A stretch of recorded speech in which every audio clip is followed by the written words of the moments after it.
Mon mari a pris soin de moi avec dévouement pendant 5 ans après que j'ai perdu la mémoire dans un accident. Mais un matin, en voyant l'ancienne cicatrice sur son bras, tous mes souvenirs sont revenus. Tremblante de peur, je me suis enfin souvenu de qui il était vraiment. Avant de commencer l'histoire, n'oubliez pas de laisser un like et de vous abonner à la chaîne pour voir plus d'histoires comme celle-ci. La lumière du soleil matinal de 8 heures illuminait doucement le salon à travers les rideaux de dentelle.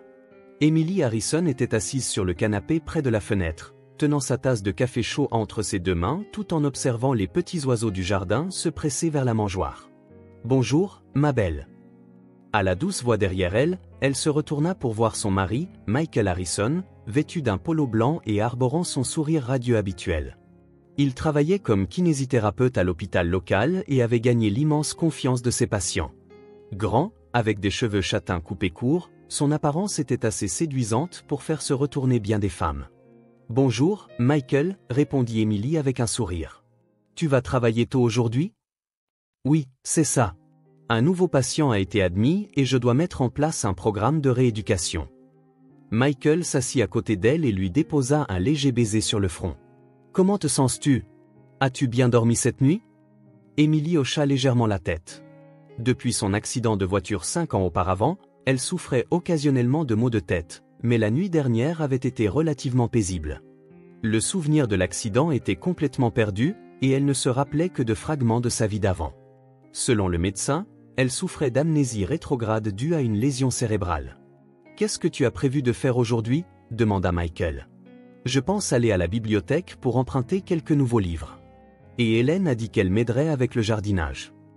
Hélène Collins était une femme de 65 ans qui vivait à côté et était l'une des amies les plus proches d'Emily.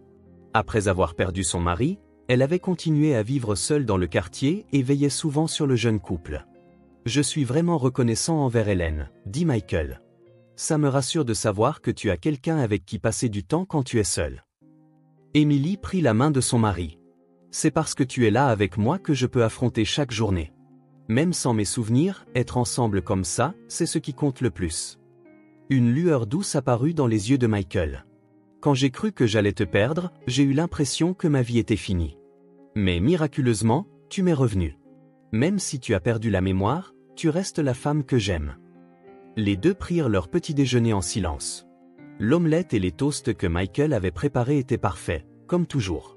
Il était doué en cuisine et préparait chaque jour des repas équilibrés, soucieux de la santé d'Emily. « Au fait, allons faire un tour en voiture quelque part ce week-end, » suggéra Michael. « Que dirais-tu d'aller vers la côte ? On pourrait prendre l'air et se détendre. » « C'est une excellente idée, » sourit Emily. « Mais est-ce que le long trajet ne te fatiguera pas ? » « Je ferai n'importe quoi pour toi, » dit Michael en lui serrant la main. « Ton bonheur est ce qui compte le plus pour moi. » Après le départ de Michael pour le travail, Emily termina seule les tâches ménagères. Ils vivaient dans une maison à 2 étages dans un quartier résidentiel de banlieue tranquille. La bâtisse aux murs extérieurs blancs et au toit bleu se fondait dans la verdure luxuriante environnante. L'intérieur de la maison était propre et bien rangé, reflétant la personnalité méticuleuse de Michael. Dans l'après-midi, Hélène vint comme promis. C'était une petite femme aux cheveux argentés, mais elle était pleine d'énergie et avait toujours un sourire éclatant. « Emily, comment te sens-tu aujourd'hui ?» demanda Hélène en enlevant ses chaussures dans l'entrée. « Grâce à toi, je me sens très bien, » répondit Emily. « Laisse-moi préparer du thé. » Les deux femmes prirent le thé dans la cuisine en discutant des potins du quartier et de jardinage. Hélène ne tarissait jamais d'éloges sur le mari merveilleux qu'était Michael. « Tu es une femme si chanceuse, » disait Hélène. « Les hommes aussi dévoués que Michael sont rares. Je me souviens avec quelle ferveur il s'est occupé de toi après l'accident, jusqu'à ce que tu te rétablisses. Il est resté à tes côtés sans dormir, consultant les médecins et les infirmières. » Emily sentit une chaleur l'envahir. C'était un moment où elle pouvait vraiment sentir à quel point elle était aimée. « Même si j'ai perdu la mémoire, c'est grâce à Michael que je peux emprunter ce nouveau chemin dans la vie. » C'est exact. Le véritable amour est mis à l'épreuve dans les moments difficiles, acquiesça Hélène. En vous voyant tous les deux, je pense que vous formez vraiment un couple magnifique. Le soir, lorsque Michael rentra à la maison, l'arôme du dîner embaumait la maison. Emily avait préparé son plat préféré, du poulet rôti, et l'attendait. « Comment s'est passée ta journée ?» demanda Michael en se changeant. « J'ai passé un moment merveilleux avec Hélène. Et j'ai emprunté un nouveau roman à la bibliothèque, répondit Émilie. Tu dois être fatiguée. C'était difficile? Non, ce fut une journée enrichissante. Le nouveau patient se rétablit bien, et je me sens utile.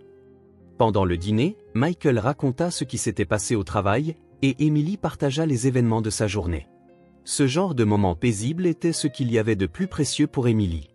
La vie présente qu'elle construisait avec Michael lui semblait bien plus précieuse que le passé dont elle avait perdu la mémoire. Le soir, avant de se coucher, Émilie réfléchissait en se brossant les cheveux devant le miroir. Parfois, des flashs de souvenirs fragmentés lui revenaient. Le visage ou la voix de quelqu'un, un paysage familier. Cependant, ces bribes s'évanouissaient aussitôt comme du brouillard, sans jamais prendre une forme claire. « À quoi penses-tu » s'approcha Michael par derrière. « Je pensais juste que ce serait bien si je pouvais me souvenir à nouveau de la façon dont nous nous sommes rencontrés », se retourna Émilie. Michael posa sa main sur son épaule. « L'avenir est plus important que le passé. Nous avons encore beaucoup de temps devant nous. Créons plein de nouveaux souvenirs. » « Tu as raison, » sourit Émilie. « Avec toi, je suis sûre qu'un avenir merveilleux nous attend. » Cette nuit-là, Émilie s'endormit paisiblement dans les bras de Michael. Mardi après-midi, alors qu'Émilie arrosait les fleurs dans le jardin, elle remarqua une femme inconnue debout devant la porte d'entrée. La femme était grande, vêtue d'un tailleur noir, avec des cheveux blonds soigneusement tirés en arrière. Son expression montrait un mélange de tension et de détermination. « Excusez-moi, êtes-vous Émilie Harrison ?» demanda la femme avec précaution. « Oui, c'est bien moi. » Émilie cessa d'arroser et se retourna. « Je suis Rachel Thompson. En fait, je suis votre sœur. » Les yeux d'Émilie s'écarquillèrent de surprise. Sa sœur. Elle n'avait jamais entendu une telle histoire. Michael ne lui avait pratiquement donné aucun détail sur ses relations avant l'accident. « J'ai une sœur ? » « Oui, je suis ta sœur. Quand j'ai appris pour l'accident, j'ai voulu te voir depuis si longtemps, mais je n'ai jamais réussi à te contacter. J'ai finalement réussi à trouver cet endroit. » La voix de Rachel était remplie d'émotion. Émilie était confuse. Pourquoi Michael ne lui avait-il rien dit de l'existence de sa sœur? « Si vous voulez, nous pouvons parler à l'intérieur, » allait suggérer Émilie quand elle entendit le bruit d'une voiture. Michael était rentré plus tôt que prévu. Quand Michael sortit de la voiture et remarqua la présence de Rachel, il fut visiblement contrarié. Son expression se durcit instantanément, et il s'approcha comme pour se placer entre Émilie et Rachel. « Qui êtes-vous » La voix de Michael portait une froideur inhabituelle, différente de sa douceur coutumière. « Je suis Rachel Thompson, la sœur d'Émilie », répondit fermement Rachel. « Je suis venue voir ma sœur. »« Je suis désolé, mais le médecin a demandé à Émilie d'éviter tout stress excessif », répondit immédiatement Michael. « Je ne peux pas la laisser rencontrer quelqu'un qui apparaît soudainement en prétendant être de sa famille. Avez-vous quelque chose qui puisse prouver votre identité ?» Rachel, bien que déconcertée, sortit son permis de conduire de son portefeuille. « Ceci devrait vous suffire. Thompson est mon nom de femme mariée. Avant le mariage, mon nom de famille était Harrison. » Michael prit le permis et l'examina attentivement. « Ceci seul n'est pas suffisant. Compte tenu de l'état de santé d'Émilie, veuillez partir aujourd'hui. »« Mais je le suis vraiment, » plaida désespérément Rachel. « Michael, elle est peut-être vraiment ma sœur, » intervint Émilie. « Émilie, avec ta mémoire qui n'est pas claire, tu ne devrais pas te laisser abuser par des gens comme ça. » Michael saisit doucement mais fermement le bras de sa femme. « C'est ma responsabilité de te protéger. » Rachel afficha une expression frustrée mais recula. « Je comprends, mais je reviendrai. Émilie, je suis vraiment ta sœur. S'il te plaît, souviens-toi de ça. » Laissant ces mots, Rachel monta dans sa voiture et s'éloigna. Émilie regarda sa silhouette s'éloigner avec confusion. Ce soir-là, au dîner, Émilie prit son courage à deux mains et demanda « Michael, est-ce que je n'ai vraiment aucune famille? Pourrais-tu me donner plus de détails sur ma vie avant l'accident ?» Michael posa ses couverts et soupira profondément. « Émilie, il y a une raison pour laquelle je ne t'ai rien dit jusqu'à présent. Ta famille s'opposait à notre mariage. Après l'accident, quand ils ont appris que tu avais perdu la mémoire, ils ont refusé de s'occuper de toi. » « C'est terrible, » dit Émilie avec une expression d'incrédulité. « C'est pourquoi je t'ai recueilli et que je m'occupe de toi depuis tout ce temps. Ta famille t'a abandonné. Les personnes qui apparaissent maintenant ont peut-être d'autres motivations. » Émilie était perplexe. Cette femme, Rachel, semblait avoir un amour sincère dans les yeux. Mais si l'histoire de Michael était vraie, pourquoi apparaîtrait-elle maintenant? Le lendemain, après le départ de Michael pour le travail, Emily était seule à la maison. Le téléphone sonna. C'était un numéro inconnu. Allô? Quand Emily répondit, elle entendit la voix de la femme de la veille. Emily, c'est Rachel. Je suis désolé pour hier, mais je voulais vraiment te parler. Rachel, es-tu vraiment ma sœur? Michael a dit que ma famille m'avait abandonné. Abandonné? Absolument pas. Nous te cherchons depuis tout ce temps. Après l'accident, tu as soudainement disparu de l'hôpital et nous ne savions pas où tu étais. Nous avons signalé ta disparition à la police et même engagé un détective privé pour te retrouver. Le cœur d'Emily se mit à battre violemment. L'histoire de Michael était donc complètement différente. Emily, écoute attentivement. Nous ne nous sommes jamais opposés à ton mariage. Au contraire, nous pensions que si tu étais heureuse, c'était très bien. Mais nous n'avions jamais entendu parler de quelqu'un nommé Michael. Avant l'accident, tu étais fiancée à un homme nommé James. James? Emily se prit la tête. Au moment où elle entendit ce nom, des fragments de mémoire semblèrent sur le point de refaire surface. Rachel continua à l'autre bout du fil. Il te cherche aussi désespérément. Tout le monde s'est fait un sang d'encre pour toi. S'il te plaît, rencontrons-nous, ne serait-ce qu'une fois. Mais Michael? Rencontrons-nous en cachette de Michael. Demain après-midi, j'attendrai au café Rosemary sur la rue principale. S'il te plaît, viens. Après la fin de l'appel, Emily resta longtemps assise sur le canapé, à réfléchir. L'histoire de Michael et celle de Rachel. Laquelle était vraie? Sans mémoire, elle n'avait presque aucun élément pour juger. Le lendemain après-midi, Emily se dirigea avec hésitation vers le café Rosemary. Elle avait dit à Michael qu'elle allait à la bibliothèque. Lorsqu'elle entra dans le café, Rachel attendait déjà à une table. « Emily, merci d'être venue, » dit Rachel, les larmes aux yeux. « C'est vraiment toi. Pendant 5 ans, nous nous sommes tellement inquiétés. » Rachel, si tu es vraiment ma sœur, pourquoi Michael ment-il? C'est ce que je ne comprends pas. Mais ce que je peux dire avec certitude, c'est que nous ne t'abandonnerions jamais. Tu es ma précieuse sœur. Rachel sortit son téléphone portable et montra plusieurs photos. Des photos d'Emily et Rachel enfant, des photos de vacances en famille, des photos de fêtes d'anniversaire.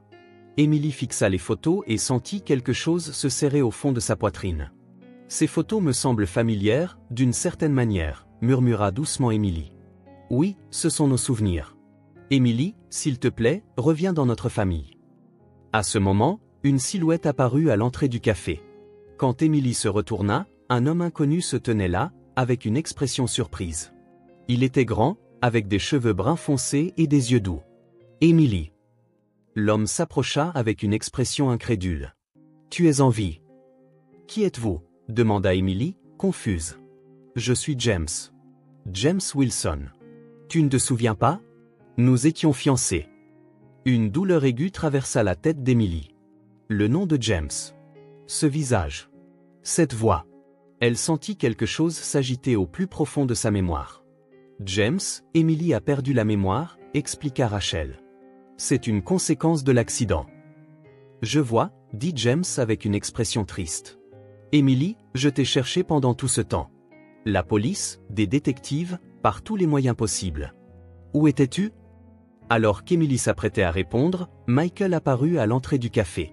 Son visage était empreint de colère. « Emily » appela Michael d'une voix forte. « Je te cherchais. Tu avais dit que tu allais à la bibliothèque. Alors, pourquoi es-tu ici » Michael, je... Emily se leva, paniquée. Michael s'approcha rapidement d'Emily et lança un regard noir à James et Rachel. « Vous avez trompé ma femme et l'avez fait sortir. Ne connaissez-vous pas son état de santé ?»« Nous ne l'avons pas trompée », tenta de protester Rachel, mais Michael ne l'écouta pas. « Emily, rentrons à la maison. Je dois te protéger des gens qui cherchent à te troubler. » Michael prit le bras d'Emily. « Attends, Michael, » résista Emily. « Peut-être que ces gens sont vraiment... Non, ton jugement est altéré. Je vais te protéger. » La voix de Michael avait une force sans précédent. James se leva. « Emily, s'il te plaît, souviens-toi. Nous t'aimons. Nous sommes ta vraie famille. » Michael entraîna de force Emily hors du café. Alors qu'elle était poussée dans la voiture, Emily regarda en arrière et vit les expressions tristes sur les visages de James et Rachel. Sur le chemin du retour, Michael ne dit pas un mot. Arrivé à la maison, il prit le téléphone et commença à parler intensément. Il était dans une autre pièce, donc Emily ne pouvait pas entendre, mais elle entendait parfois des éclats de voix. Cette nuit-là, allongée dans son lit, Emily était confuse. Si l'histoire de Rachel et James était vraie, pourquoi Michael mentait-il? Et pourquoi, en voyant ces deux personnes, quelque chose s'était-il serré au fond de son cœur? Quand Michael entra dans la chambre, son expression était redevenue d'une douceur habituelle. « Emily, je suis désolé de t'avoir troublée aujourd'hui, mais je ne peux pas te laisser te faire du mal. Des gens qui connaissent ton passé sont apparus et pourraient essayer d'implanter de faux souvenirs. Mais si? Non, fais-moi confiance, à moi seul. Je t'aime. N'est-ce pas suffisant? » Michael la serra dans ses bras. Emily s'endormit dans les bras de son mari, le cœur rempli de sentiments complexes. Pendant les 3 jours suivants, une tension subtile flotta entre Emily et Michael. Michael devint encore plus préoccupé par ses faits et gestes qu'auparavant et commença à lui demander des raisons détaillées lorsqu'elle sortait. En surface, Emily se comportait docilement, mais des doutes tourbillonnaient au fond de son cœur. Les visages de Rachel et James ne la quittaient pas, et l'idée que leurs paroles puissent être vraies grandissait chaque jour. Vendredi matin, Michael partit pour l'hôpital plus tôt que d'habitude. Il y avait un cas d'urgence à traiter. Après avoir accompagné son mari à la porte, Emily savoura ce moment de calme, seule pour la première fois depuis un moment. « Aujourd'hui, je vais faire la lessive, puis m'occuper du jardin. » Emily monta dans la chambre au 2e étage et prit le panier à linge. En soulevant la chemise blanche que Michael avait enlevée, elle remarqua une petite tache brune sur la manchette. Il a peut-être renversé du café. Avant de mettre la chemise dans la machine à laver, elle retroussa la manche pour vérifier l'étendue de la tache. À ce moment, les mains d'Emily s'arrêtèrent. Sur le bras gauche de Michael, il y avait 3 cicatrices parallèles. Elles allaient de son poignet presque jusqu'à son coude, clairement de vieilles cicatrices. Elles ressemblaient à des griffures d'ongles. De plus, elles étaient assez profondes et restaient blanches même après une guérison complète. Emily laissa tomber la chemise et se prit la tête entre les mains. Soudain, une violente migraine l'assaillit. Cependant, cette migraine était différente des habituelles. Avec la douleur, des images saisissantes affluèrent dans son esprit. Une route sombre, la nuit. La peur d'être suivie. En se retournant, un homme encapuchonné s'approchait. « Emily, attends-moi. » La voix de l'homme. Une voix familière. Essayez de s'enfuir. Mais l'homme la poursuivait. Elle courut désespérément mais fut rattrapée. « Je t'aime. Pourquoi ne comprends-tu pas ?» L'homme lui attrapa le bras. Se débattant de terreur, elle lui griffa désespérément le bras avec ses ongles. 3 marques d'ongles profondément gravées. « Pourquoi me rejettes-tu » La voix furieuse de l'homme. Puis des phares de voiture. Le moment de la collision. Emily s'effondra sur le sol. Tout son corps tremblait. Les souvenirs revenaient comme un torrent. Michael n'était pas son mari. C'était l'homme qui la harcelait 5 ans auparavant. Il lui tendait des embuscades près de son lieu de travail chaque jour et la suivait jusqu'à chez elle. Elle avait consulté la police à plusieurs reprises, mais sans preuve décisive, il n'avait pas pu gérer la situation adéquatement. Et puis cette nuit-là, alors qu'il la poursuivait, elle avait eu un accident en essayant de s'échapper. Non, ce n'était pas un accident. Michael l'avait délibérément provoqué. Emily se souvint des événements passés d'une voix tremblante. Après l'accident, quand elle s'était réveillée à l'hôpital, ayant perdu la mémoire, un kinésithérapeute la traitait avec gentillesse, c'était Michael. Il s'était approché d'elle en tant que membre du personnel de l'hôpital et l'avait trompée alors qu'elle était amnésique. Sa vraie vie était celle d'une graphiste. Elle était fiancée à James et leur mariage était prévu 3 mois plus tard. Rachel était bien sa sœur et elle avait aussi des parents. Cependant, Michael l'avait séparée de sa famille, lui avait créé une fausse identité et l'avait trompée pendant 5 ans. La mémoire d'Emily devint encore plus claire. La situation lorsque Michael s'était approché d'elle à l'hôpital, le malaise quand on lui avait dit après sa sortie que sa famille l'avait abandonnée, et la peur quand elle avait été emmenée dans cette maison qu'il avait préparée. À l'époque, n'ayant aucun souvenir, elle n'avait eu d'autre choix que de tout croire. Mais tout n'était en fait que mensonge fabriqué de toutes pièces. Un fait encore plus terrifiant lui revint. Le mariage était aussi faux. Michael avait engagé un faux prêtre et créé de faux certificats. Ce n'était pas un mariage légalement valide. Tout n'était qu'une mise en scène pour que son délire devienne réalité. Emily se leva et se regarda dans le miroir. Pendant 5 ans, elle avait été une prisonnière. L'homme qu'elle croyait être un mari aimant était en réalité le harceleur qui la séquestrait. Son amour n'était pas de l'affection, mais simplement un désir de contrôle et de possession. Elle chercha un téléphone portable, mais c'était Michael qui s'en occupait, et elle n'en avait pas. L'historique des appels du téléphone fixe était constamment vérifié par Michael. Ses sorties étaient toujours surveillées, et elle n'était pas autorisée à agir librement seule.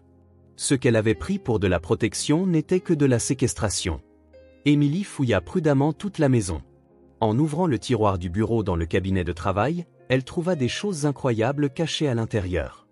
Il y avait un album contenant des centaines de photos d'elle. Des photos de surveillance prises avant l'accident. Des photos d'elle au travail, en rendez-vous avec James, passant du temps avec sa famille, toutes prises sans sa permission. Plus terrifiant encore, des archives détaillées sur elle-même étaient conservées. Ses habitudes quotidiennes, ses plats préférés, les noms de ses amis, des informations sur son lieu de travail. Tout était méticuleusement consigné. Comme un scientifique observant un sujet de recherche. Sur la dernière page de l'album se trouvaient des photos prises pendant sa rééducation à l'hôpital. Des photos d'elle, confuses après avoir perdu la mémoire. Au dos de ces photos se trouvait une note manuscrite de Michael, « Finalement, Emily est devenue mienne. Elle est parfaite, ayant perdu la mémoire. Ayant oublié sa famille et son fiancé envahissant, elle ne dépend que de moi. Maintenant, nous pouvons être ensemble pour toujours. » Emily eut la nausée. Pendant 5 ans, elle n'avait pas été aimée, mais utilisée. Pour Michael, elle, amnésique, était la poupée idéale. Une existence qui ne résisterait pas, ne questionnerait pas, se contenterait de croire ses paroles. Le bruit d'une voiture se fit entendre. Michael rentrait. Emily remit précipitamment l'album à sa place et retourna à la machine à laver avec le linge. Son cœur battait la chamade, mais elle devait paraître calme. « Je suis rentrée », résonna la voix de Michael. C'était sa voix douce habituelle, mais maintenant elle paraissait terrifiante à Emily. « Bon retour », répondit Emily, cachant sa voix tremblante. « Merci pour ton travail. » Michael entra dans la cuisine. « Que as-tu fait aujourd'hui ?»« Je faisais la lessive, et j'ai arrosé les fleurs dans le jardin, » répondit Emily, gardant son sang-froid. « Je vois, tu es une si bonne épouse. » Michael l'embrassa sur la joue. Ce baiser parut un cauchemar à Emily. « Michael, tu as des cicatrices sur le bras, » dit Emily, rassemblant son courage. L'expression de Michael se durcit un instant. « Ah, c'est une vieille blessure. Rien de grave. Comment te les es-tu faites ? » Je ne me souviens plus. Je crois que c'était quand j'étais enfant. Michael changea rapidement de sujet. « Qu'est-ce qu'on mange ce soir ?» Emily criait à l'intérieur. « Menteur. Ces cicatrices, c'est moi qui te les ai faites. Quand tu as essayé de m'agresser. » Mais en surface, elle sourit et répondit, « Que dirais-tu de poulet à la sauce tomate ? » Merveilleux. Ta cuisine est la meilleure. Cette nuit-là, allongée dans le lit à côté de Michael, Emily ne put dormir de peur. Le mari qui dormait paisiblement à côté d'elle était en réalité le harceleur qui la trompait depuis 5 ans. De plus, son affection pour elle n'était qu'une obsession tordue. Emily fixa le plafond et pensa, comment pourrait-elle s'échapper d'ici ? N'y avait-il aucun moyen de contacter Rachel et James ? Cependant, Michael la surveillait constamment, ce qui rendait difficile toute sortie seule. À partir de demain, elle devrait se comporter encore plus prudemment qu'avant. Elle ne devait pas laisser Michael se rendre compte que sa mémoire était revenue. Quand il se mettait en colère, on ne savait pas ce qu'il pourrait faire. Un homme qui avait orchestré un accident 5 ans auparavant. Il était impossible de prédire ce qu'il pourrait faire cette fois-ci. Emily serra les poings. Elle s'échapperait absolument d'ici.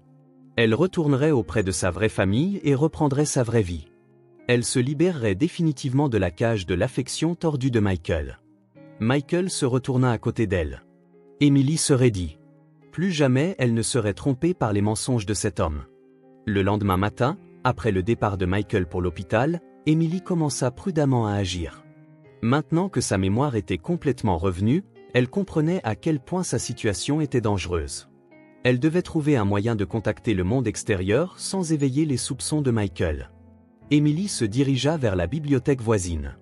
En utilisant les ordinateurs publics, elle pouvait accéder à Internet sans être surveillée par Michael. Arrivée à la bibliothèque, elle demanda à utiliser un ordinateur sans expliquer sa situation à la bibliothécaire. Elle tapa « Rachel Thompson, avocate Boston » dans le moteur de recherche et trouva immédiatement le site web de son cabinet d'avocat. Après avoir noté le numéro de téléphone, Emily se dirigea vers le téléphone public de la bibliothèque. Cabinet d'avocat Thompson, fit la voix de la réceptionniste. L'avocate Rachel Thompson est-elle disponible? C'est Emily Harrison. Après un instant d'attente, elle entendit la voix de Rachel. Emily, c'est vraiment toi? D'où appelles-tu? De la bibliothèque. Rachel, ma mémoire est revenue. Je me souviens de tout, dit Emily d'une voix tremblante. Quoi? Vraiment? La voix de Rachel mêlait surprise et joie. Michael n'est pas mon mari. C'est l'homme qui me harcelait il y a 5 ans. L'accident, c'est aussi lui qui l'a provoqué. J'ai été trompée et séquestrée pendant 5 ans. Elle entendit Rachel suffoquer à l'autre bout du fil. C'est incroyable. Mais ça explique tout, pourquoi nous ne pouvions pas te retrouver alors que nous te cherchions. Il a falsifié mon identité et m'a séparée de ma vraie famille. Il s'est approché de moi en tant que membre du personnel de rééducation à l'hôpital et m'a trompée alors que j'étais amnésique. Emily, contactons la police immédiatement. Je connais un détective de confiance. Mais pour les preuves? Vont-ils me croire sur la base de mes seuls souvenirs? Ne t'inquiète pas. Il doit y avoir des archives de la police concernant l'affaire de harcèlement de l'époque. De plus, nous avons signalé ta disparition, il y a donc des registres publics. L'usurpation d'identité et le faux mariage sont des crimes graves. Emily se sentit un peu soulagée. Rachel, est-ce que James va bien? Il continue de te chercher. Quand il saura que tu es en vie, imagine sa joie. Mais la sécurité est la priorité maintenant. Mettons-toi en lieu sûr avant que cet homme ne revienne. Non, ça n'ira pas. Si je disparais soudainement, Michael pourrait s'enfuir. Il pourrait faire la même chose à d'autres femmes. Je continuerai à jouer la comédie jusqu'à ce qu'il soit arrêté en bonne et due forme. C'est trop dangereux. Ça ira. Il ne se rend pas compte que j'ai retrouvé la mémoire. Ce soir, je lui donnerai des somnifères et je rassemblerai des preuves. Appelle la police demain matin. Rachel était inquiète mais comprit la détermination d'Emily. D'accord, mais si tu sens le moindre danger, fuis immédiatement. Nous ne voulons pas te perdre. Après avoir raccroché, Emily se rendit à la pharmacie. Elle acheta des somnifères en vente libre et rentra chez elle. Jusqu'au retour de Michael, elle décida de chercher d'autres preuves. En fouillant plus minutieusement le bureau, l'ampleur des crimes de Michael devint évidente. Il avait piraté le système informatique de l'hôpital pour modifier le dossier médical d'Emily. Il avait également des liens avec des organisations criminelles pour créer de fausses pièces d'identité et de faux certificats de mariage. Plus terrifiant encore, il y avait des preuves suggérant qu'il pourrait y avoir d'autres victimes qu'Emily. Des dossiers contenant des photos et des informations personnelles d'autres femmes furent trouvés. Michael était un harceleur en série. Le soir, lorsque Michael rentra à la maison, Emily l'accueillit avec son attitude habituelle. « Bon retour. Comment s'est passée ta journée ?» Ce fut une journée chargée. 3 nouveaux patients ont été admis. Michael semblait fatigué. Tout en préparant le dîner, Emily mit son plan à exécution. Elle mélangea les somnifères dans le vin de Michael. Il avait l'habitude de boire du vin rouge pendant le dîner. « J'ai préparé un dîner spécial aujourd'hui pour te montrer ma gratitude, dit Emily avec un sourire. « Merci, Emily. Tu es vraiment une femme merveilleuse, répondit Michael avec satisfaction. Au fur et à mesure que le repas avançait, Michael commença à avoir l'air somnolent. Je me sens fatigué aujourd'hui, pour une raison quelconque. Reposons-nous tôt. Faisons ça. Repose-toi bien. Après que Michael se fut couché et soit tombé dans un sommeil profond, Emily commença à agir. En examinant son téléphone portable, elle trouva des messages indiquant un comportement de harcèlement envers d'autres femmes. Elle découvrit également des plans détaillés de l'époque où il avait orchestré l'accident d'Emily. À 2 heures du matin, Emily appela Rachel. « J'ai rassemblé suffisamment de preuves. Appelle la police à 8 heures demain matin. Je continuerai à jouer la comédie jusqu'à la fin. » Le lendemain matin, Michael se réveilla plus tard que d'habitude en raison des effets des somnifères. « J'ai dormi profondément cette nuit. Grâce à toi, ma fatigue a disparu. »« J'en suis ravie, » sourit Emily. Dans son cœur, elle savait que c'était sa dernière représentation. À 8 heures précises, la sonnette retentit. Lorsque Michael répondit, 3 policiers se tenaient là. « Vous êtes Michael Harrison, n'est-ce pas? Nous avons un mandat d'arrêt contre vous. » Le visage de Michael devint blême. « Quels sont les chefs d'accusation? » Soupçons d'enlèvement et de séquestration, usurpation d'identité, harcèlement et voies de fait. À ce moment, Michael regarda Emily. En voyant son expression, il comprit tout. Emily, tu... La voix de Michael tremblait de colère. Mon nom est Emily Harrison. Je ne suis pas ta femme, dit Emily avec résolution. Je me souviens de tout. Comment tu me harcelais il y a 5 ans? Comment tu as provoqué l'accident? Michael devint frénétique. Je t'aimais. J'ai tout sacrifié pour toi. Pourquoi ne comprends-tu pas? De l'amour? Tu penses que c'était de l'amour? Ce que tu as fait, c'est de la séquestration. Tu m'as traité comme une poupée et tu m'as volé ma vraie vie. Lorsque le policier passa les menottes à Michael, il montra une dernière résistance. Emily, tu ne peux pas vivre sans moi. Je suis le seul qui puisse te protéger. Ça suffit, dit froidement Emily. J'en ai assez de tes mensonges. Je retourne auprès de ma vraie famille. Alors que Michael était emmené, Rachel et James apparurent à l'entrée. Emily se jeta dans les bras de sa sœur pour la première fois en 5 ans. Emily, tu as été si courageuse, dit Rachel en serrant sa sœur dans ses bras, en pleurant. James était également en larmes. J'ai continué à te chercher. Je ne te laisserai plus jamais partir. Je suis désolé de vous avoir inquiété, pleurait aussi Emily. Mais c'est bon maintenant. Je me souviens de tout. L'enquête de la police révéla toute l'étendue des crimes de Michael. Il avait harcelé plusieurs femmes par le passé, et Emily était la 3e victime. Les 2 femmes précédentes avaient heureusement réussi à s'échapper, mais Emily, en raison du malheur de sa perte de mémoire, avait continué à être sa victime pendant 5 ans. Au tribunal, Michael soutint jusqu'à la fin que ses actions étaient des expressions d'amour. Cependant, les preuves étaient claires et le jury le déclara coupable. En raison de multiples crimes, il fut condamné à la réclusion à perpétuité. Le jour du verdict, Emily observait Michael depuis la tribune du public. L'homme qu'elle avait autrefois cru être un mari aimant était maintenant un criminel en tenue de prisonnier. Alors qu'on l'emmenait, il se retourna une dernière fois pour regarder Emily. Cette affection tordue habitait toujours ses yeux, mais Emily ne ressentit plus rien. Tout est fini maintenant, dit Rachel en posant sa main sur l'épaule d'Emily. Oui, c'est le début d'une nouvelle vie, répondit Emily, regardant vers l'avant. 1 an plus tard, Emily était assise sur un banc dans un parc de Boston, regardant les pétales de fleurs danser dans les airs. Rachel était assise à côté d'elle, et les 2 passaient un après-midi tranquille ensemble. « Tu avais une séance de conseil aujourd'hui, n'est-ce pas » demanda doucement Rachel. « Oui, une nouvelle cliente est venue. Une femme de 28 ans qui a également été victime de harcèlement, » répondit Emily avec une expression paisible. Au début, elle était très effrayée, mais après avoir entendu mon histoire, elle a progressivement commencé à ouvrir son cœur. 6 mois après l'arrestation de Michael, Emily avait obtenu une certification de conseillère psychologique. Poussée par un fort désir de soutenir les victimes comme elle s'était concentrée intensivement sur ses études. Elle travaille maintenant dans une organisation à but non lucratif appelée Survivor Support Center, soutenant la guérison psychologique des victimes de harcèlement et de séquestration. Te voir aider d'autres femmes me rend vraiment fière, sourit Rachel.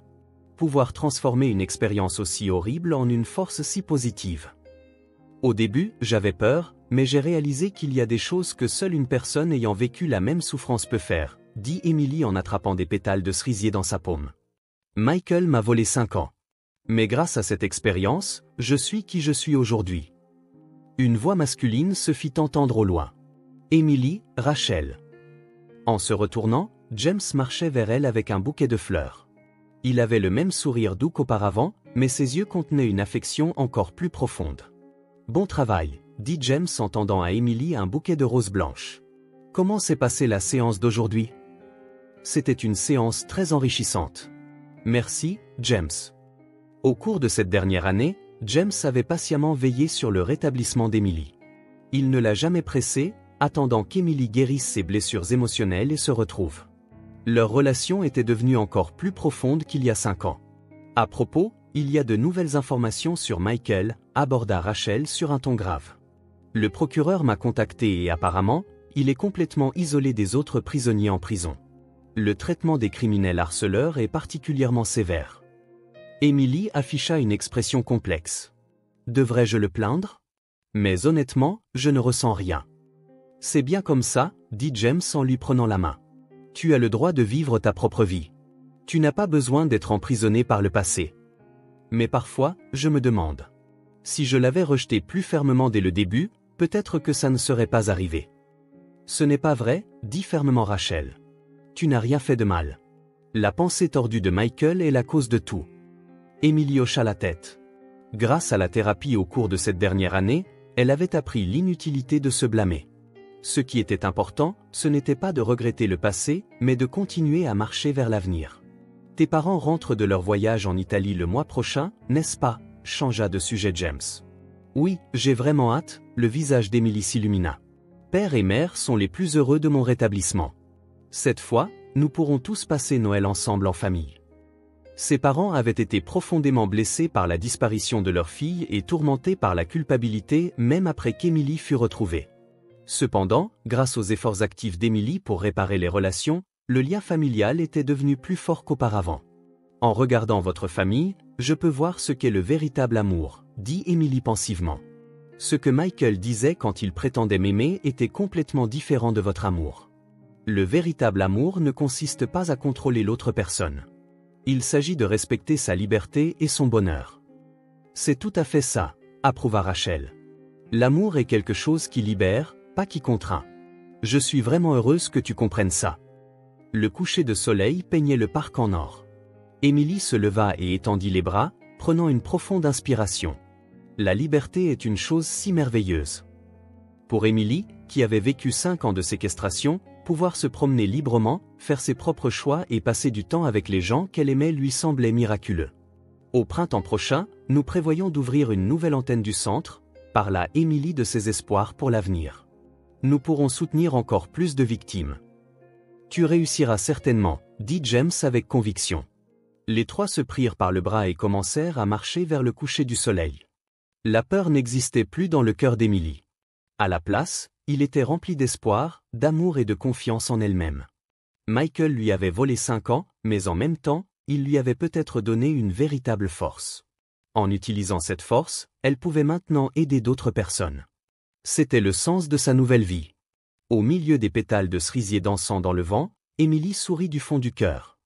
Elle était prête à sortir complètement de l'ombre du passé et à marcher vers un avenir rempli de lumière. La nouvelle vie d'Emily, ayant reconquis sa vraie liberté, son véritable amour et sa véritable identité, était sur le point de commencer.